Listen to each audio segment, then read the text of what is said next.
गुल्ली बुल्ली के घर आज अपना पॉटी बॉय शॉन आया हुआ है और आज तीनों ने मिलकर ऑनलाइन शॉपिंग करने का प्लान बनाया है। गुल्ली बुल्ली को डेली यूज के लिए हल्के फुल्के कपड़े चाहिए और शॉन को तो कुछ समझ में ही नहीं आ रहा कि वो अपने लिए क्या खरीदे। उसे तो बस कंप्यूटर पर गेम खेलने की जल्दी है, लेकिन शॉपिंग करने में थोड़ा टाइम तो लगता ही है। और कुछ देर बाद बुल्ली ने अपने लिए 2 टी-शर्ट ऑर्डर किए, गुल्ली के लिए लोअर और अपने पॉटी बॉय शॉन के लिए एक अंडरवियर मंगाई, क्योंकि उसकी पुरानी अंडरवियर बंदर उठाकर ले गए थे। ऑर्डर कंप्लीट होने के बाद आखिर शॉन को गुल्ली के साथ कंप्यूटर पर गेम खेलने का मौका मिल ही गया और फिर दोनों गेम खेलने में ऐसा मस्त हुए कि दोनों को इस बात का भी होश नहीं था कि कब सारा दिन बीत गया और दिन से रात हो गई। और इधर अपना बुल्ली टीवी देखने में मस्त है। बुल्ली ने आज जो आइटम ऑर्डर किया है 2 से 3 दिन में वो डिलीवर हो जाएगा। बुल्ली यही सोच कर बैठा है। तभी बुल्ली का फोन बजने लगा। बुल्ली ने कॉल रिसीव की तो पता चला कॉल करने वाला एक डिलीवरी बॉय है।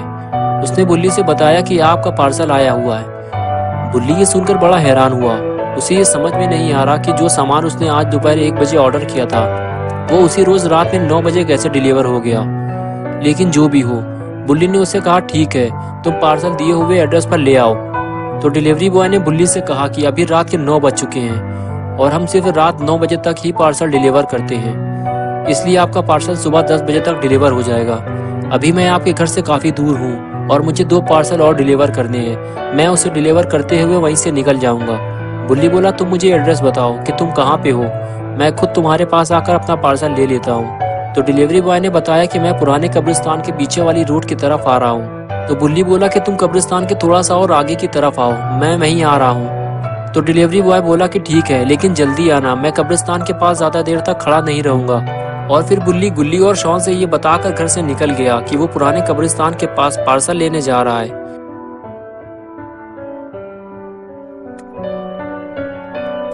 बुल्ली जैसे ही घर से बाहर आया तो उसे पता चला कि बारिश होने वाली है, लेकिन बुल्ली को ये उम्मीद है कि वो बारिश शुरू होने से पहले ही घर लौट आएगा। लेकिन ऐसा हुआ नहीं। बुल्ली जैसे ही कब्रिस्तान के करीब पहुंचा, बारिश शुरू हो गई। कब्रिस्तान के इतने करीब पहुंचकर अब बुल्ली वापस भी नहीं जा सकता। डिलीवरी बॉय बुल्ली का इंतजार कर रहा होगा। बुल्ली अगर जल्दी डिलीवरी बॉय के पास नहीं पहुंचा तो वो वापस चला जाएगा। बुल्ली डिलीवरी बॉय को ढूंढता हुआ कब्रिस्तान के बिल्कुल करीब पहुंच गया, लेकिन डिलीवरी बॉय कहीं दिखाई नहीं दे रहा। यहाँ इतना अंधेरा है कि साफ देख पाना भी मुश्किल है। बुल्ली ने अपनी टॉर्च निकाली और डिलीवरी बॉय को ढूंढता हुआ आगे बढ़ गया।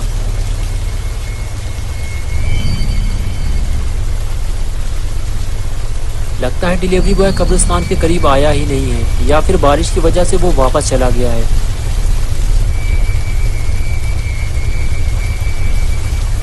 बुल्ली को भी यहाँ ज़्यादा देर तक रुकना नहीं चाहिए। ये वीरान और पुराना कब्रिस्तान है। सूरज डूबने के बाद इस रास्ते से कोई नहीं गुजरता। कुछ लोगों ने तो यहाँ लाल आंखों वाले काले कुत्ते और सफ़ेद बालों वाली चुड़ैल भी देखी है। तभी बुल्ली को टॉर्च की रोशनी में कुछ नजर आया, लेकिन वो साफ नहीं देख पा रहा है कि वो क्या है। उसे पास जाकर देखना होगा। बुल्ली ने जब पास जाकर देखा तो उसे पता चला कि वहां तो किसी आदमी की लाश पड़ी है।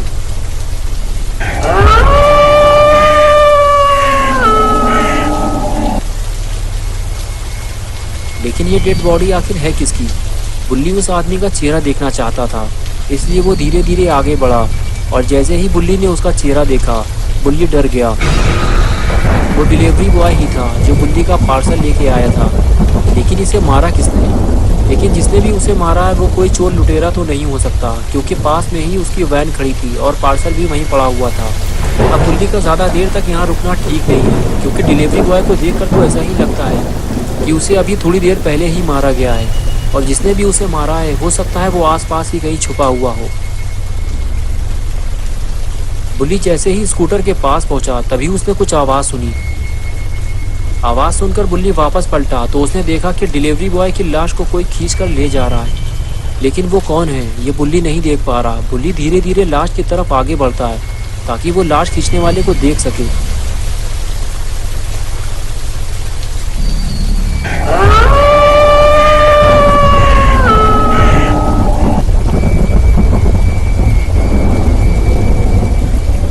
लेकिन बुल्ली जब तक वहां पहुंचा लाश गायब हो चुकी थी। बुल्ली ये समझ गया है कि जिसने भी डिलीवरी बॉय को मारा है वो आसपास ही मौजूद है। लेकिन बुल्ली के लाख ढूंढने के बावजूद उसे कोई नहीं मिला।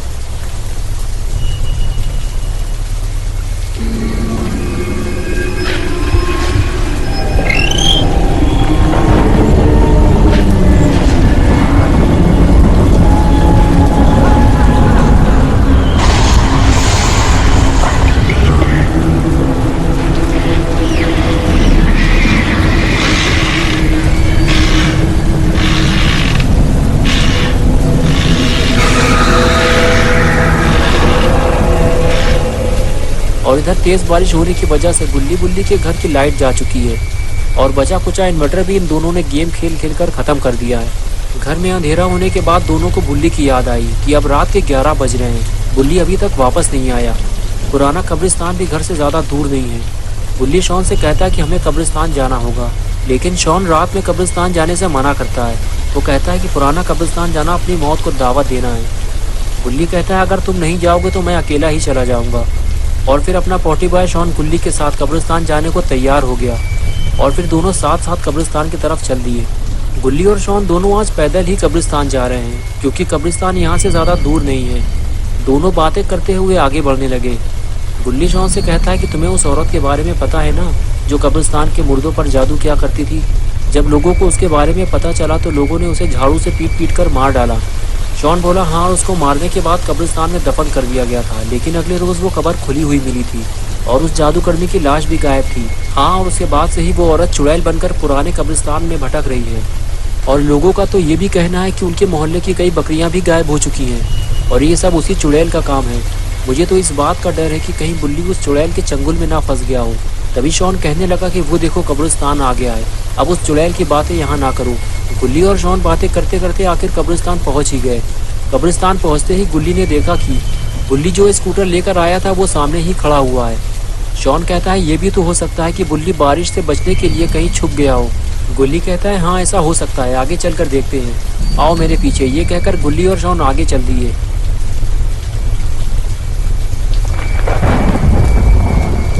कुछ दूर आगे चलने के बाद गुल्ली और शॉन ने डिलीवरी वैन खड़ी हुई देखी। गुल्ली कहने लगा डिलीवरी वैन तो यहीं खड़ी है, लेकिन डिलीवरी बॉय कहाँ गया। शॉन कहता है कि मुझे लगता है कि दोनों वैन के अंदर होंगे। ये कहकर दोनों वैन की तरफ आगे बढ़ते हैं और जब शॉन वैन खोलकर देखता है तो वैन के अंदर पार्सल के अलावा उसे कुछ भी नहीं मिलता।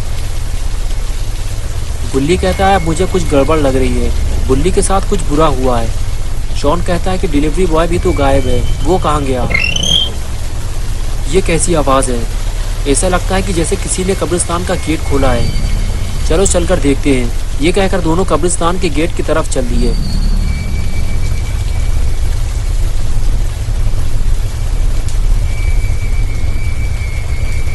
पास आकर जब दोनों ने गेट देखा तो गुल्ली की बात सच निकली, गेट खुला हुआ था। गुल्ली बोला मैंने तुमसे कहा था ना ये गेट खुलने की आवाज़ है, या तो कोई अंदर गया है या फिर बाहर। वो देखो किसी ने हमारी स्कूटर भी गिरा दी है, लेकिन दिखाई कोई नहीं दे रहा।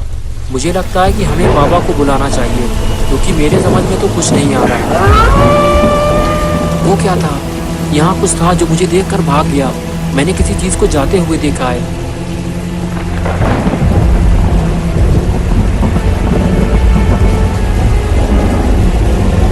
शॉन बोला यहाँ तो कुछ भी नहीं है, कहीं तुमने अपनी परछाई तो नहीं देखी। गुल्ली बोला मैंने अपनी आंखों से कोई काली चीज़ भागते हुए देखी है, वो परछाई नहीं थी। शॉन बोला वो क्या है, उधर देखो ज़रा। गुल्ली और शॉन ने जब सफ़ेद बालों वाली औरत देखी तो दोनों की हालत ख़राब हो गई। कहीं वो चुड़ैल तो नहीं है, लेकिन फिर भी दोनों हिम्मत करके आगे बढ़ गए। वो सफ़ेद बालों वाली औरत एक कब्र के पास जाकर उसके ऊपर बैठ गई। गुल्ली और शॉन उसका पीछा करने लगे, लेकिन ये दोनों जैसे ही उसके पास पहुंचे वो औरत उठकर खड़ी हो गई। उसने कब्र खोली और उसके अंदर कूद गई। गुल्ली और शॉन ये देखकर समझ गए कि ये कब्रिस्तान में रहने वाली चुड़ैल है और इसी ने बुल्ली को कहीं गायब किया है। लेकिन ये क्या है।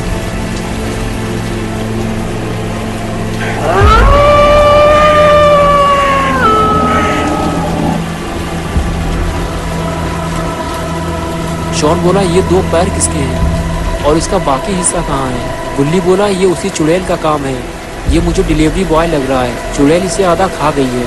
शॉन बोला अगर वो इसे खा गई है तो वो बुल्ली को भी खा गई होगी। गुल्ली ने कहा नहीं, मुझे लगता है बुल्ली कब्र के अंदर है, हमें कब्र खोलनी होगी, क्या कहते हो तुम? और फिर दोनों मिलकर कब्र का पत्थर हटाने लगे। और तभी